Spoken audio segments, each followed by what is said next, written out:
Want to stream your Jellyfin media server on your TV without any complicated setup?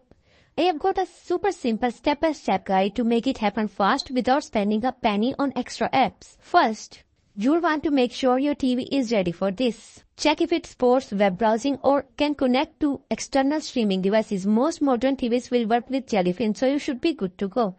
Now, here's a neat trick. Open up your TV's web browser and enter the Jellyfin server IP address directly.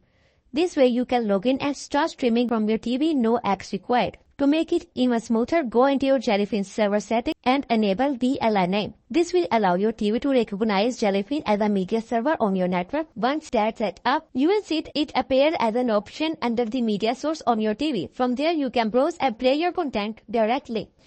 For an even better experience, you can use a casting device like Chromecast, Fire Stick or Apple TV. Simply open Jellyfin on your phone or PC, start playing your media and cast it to your TV. This method gives you the full Jellyfin interface and more reliable performance compared to the browser method. Want to make sure your streams are smooth and high quality? Head over to Jellyfin server dashboard, tweak the stream quality and bitrate settings, and you'll notice a much smoother playback, especially if you are using Wi-Fi. And there you go. Now you know how to stream Jellyfin to your TV in no time, whether you are using the browser or a streaming device. No need for expensive apps or complicated setup.